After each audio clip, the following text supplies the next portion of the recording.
ఈ వీడియో చూసే ముందు ఒక లైక్ కొట్టి మన ఛానల్ని సబ్స్క్రైబ్ చేసుకోండి. నరదృష్టికి నల్లరాయి అయినా పగులుతుందంటారు. కాబట్టి నరదృష్టిని తేలిగ్గా తీసుకోకూడదు. మన ఎదుగుదలను ఓర్వలేక ఎవరైనా మన చెడును కోరుకుంటే అలాంటి వారికి నరదిష్టి తగులుతుంది. మీకు నరఘోష తగిలిందని ఎలా గుర్తించాలి, నరదృష్టి నివారణకు ఏ పరిహారాలు పాటించాలి అనే విషయాల గురించి ఈ వీడియోలో తెలుసుకుందాం. ముందుగా ఈ వీడియోకి ఒక లైక్ కొట్టి జై శ్రీరామ్ అని కామెంట్ చేయండి. ఎదురింటి వారి చెడు దృష్టి, అలాగే బంధువుల ఏడుపుల వల్ల మనకి నరదిష్టి తగులుతుంది. ఎవరికైనా దిష్టి తగిలితే అలాంటివారికి తరచూ తలనొప్పి వస్తుంది. ఎన్ని మందులు వాడినా తగ్గదు. కాబట్టి ఎవరికైనా ప్రతిరోజు తలనొప్పి వస్తుంటే వెంటనే దిష్టి తీసుకోండి. లేదంటే ఎన్నో సమస్యలు ఏర్పడతాయి. ఒక్కోసారి మన ఇంట్లో ఎవరూ లేకపోయినా ఇంట్లో ఎవరో ఉన్నట్టుగా అనిపిస్తుంది. మీకు అలా అనిపిస్తే మీ ఇంట్లో ఖచ్చితంగా దుష్టశక్తులు ఉన్నట్టే. చిన్నపిల్లలు అకారణంగా ఏడుస్తూ ఉంటే మీ పిల్లలకు దిష్టి తగిలిందని భావించాలి. దిష్టి తగిలిన వ్యక్తికి ఏ పని మొదలు పెట్టిన ఆటంకాలు ఎదురవుతాయి. దిష్టి తగిలిన వ్యక్తికి తరచూ అనారోగ్య సమస్యలు ఏర్పడతాయి. అలాగే ప్రశాంతంగా ఉండలేకపోవడం, నిద్ర పట్టకపోవడం, విపరీతమైన కోపం, అతిగా ఆలోచించడం, ఆర్థిక సమస్యలతో సతమతమవడం, ఇలాంటి సమస్యలతో ఇబ్బంది పడుతుంటారు. మీకు ఎలాంటి అనారోగ్య సమస్యలు లేకపోయినా ఉన్నట్టుండి కళ్ళు తిరిగి వికారంగా వాంతి వచ్చినట్లుగా అనిపిస్తే మీకు దిష్టి తగిలిందని అర్థం చేసుకోవాలి. మన ఇంటికి నరదిష్టి తగిలితే కుటుంబంలో ఎన్నో సమస్యలు ఏర్పడతాయి. కాబట్టి ప్రతి అమావాస్య రోజున కాని, పౌర్ణమి రోజున కాని గుమ్మడికాయతో ఇంటికి దిష్టి తీసుకోవాలి. అలాగే ప్రతి ఒక్కరి ఇంటి ముందు తప్పనిసరిగా గుమ్మడికాయను కట్టుకోవాలి. ఇంటి ముందు గుమ్మడికాయ ఉంటే మీ కుటుంబంలో సుఖసంతోషాలు ఏర్పడతాయి.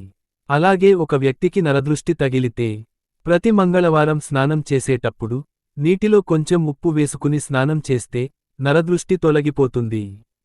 చాలామంది ఇళ్లలో దుష్టశక్తులు సంచరిస్తాయి. కాబట్టి ప్రతిరోజూ రాత్రి నిద్రపోయే ముందు ఇంట్లో 2 లవంగాలను కాల్చండి. ఇంట్లో ఉన్న దుష్టశక్తులన్నీ బయటకు వెళ్ళిపోయి మీ ఇంట్లోకి దైవశక్తులు ప్రవేశిస్తాయి.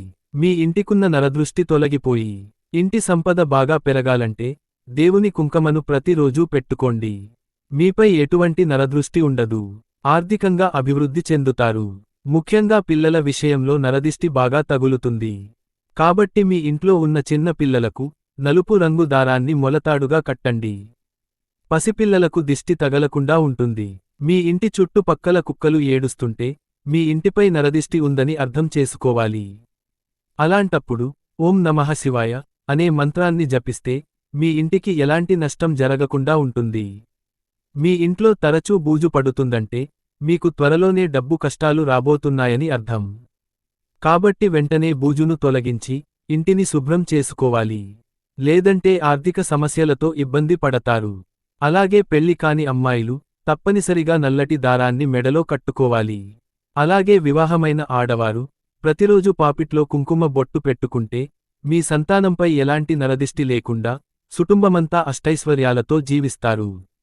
ఇంట్లో ఎవరికైనా నరదిష్టి సోకినప్పుడు వెంటనే రాళ్ల ఉప్పుతో దిష్టి తీయండి. చాలామంది ఇళ్లలో సాలెగూళ్లు కనిపిస్తూ ఉంటాయి. మీ ఇంట్లో సాలెగూళ్లు కనిపిస్తే రాబోయే రోజుల్లో మీ ఇంటికి కష్టాలు రాబోతున్నాయి సంకేతం. కాబట్టి మీ ఇంట్లో సాలెగూళ్లు కనిపిస్తే వెంటనే తొలగించండి. లేదంటే మీ జీవితంలో కష్టాలు ప్రారంభమవుతాయి. ఇంటి గుమ్మం ముందు వినాయకుని ఫోటో పెట్టుకుంటే ఇంట్లోకి పాజిటివ్ ఎనర్జీ వస్తుంది. ఇంట్లో డబ్బు సమస్యలు ఉండవు. మంచం కింద ఎటువంటి వస్తువులు పెట్టకూడదు. మంచం కింద ఎన్ని వస్తువులు ఉంటే మీ జీవితంలో అన్ని సమస్యలు ఏర్పడతాయి. ప్రతిరోజు మీ ఇంట్లోకి సూర్యకిరణాలు వచ్చేలా చూసుకోండి. సూర్యకిరణాలు చాలా శక్తివంతమైనవి. సూర్యకిరణాలు ఇంట్లో పడితే మీ ఇంట్లో దుష్టశక్తులు ప్రవేశించకుండా ఉంటాయి. మనలో చాలామంది చిక్కు తీసిన జుట్టును ఇంట్లో భద్రపరుచుకుంటారు. ఇలా అస్సలు చేయకూడదు. చిక్కు తీసుకున్న జుట్టు ఇంట్లో ఉంటే మీ ఇంట్లోకి దరిద్రదేవత అడుగు పెడుతుంది. ఉదయం నిద్రలేవగానే వెంటనే దుప్పట్లను మడత పెట్టాలి. దుప్పట్లలో కూడా దరిద్ర దేవత ప్రవేశించే అవకాశం ఉంటుంది. ఇంట్లో గర్భిణీ స్త్రీ ఉంటే ఆమె బయటకు వెళ్ళినప్పుడల్లా వేపాకులను వెంట తీసుకెళ్లాలి.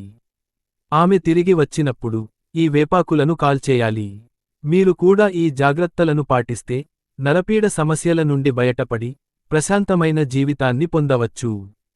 ఈ వీడియో మీకు నచ్చితే లైక్ చేయండి అలాగే సబ్స్క్రైబ్ చేసుకోండి.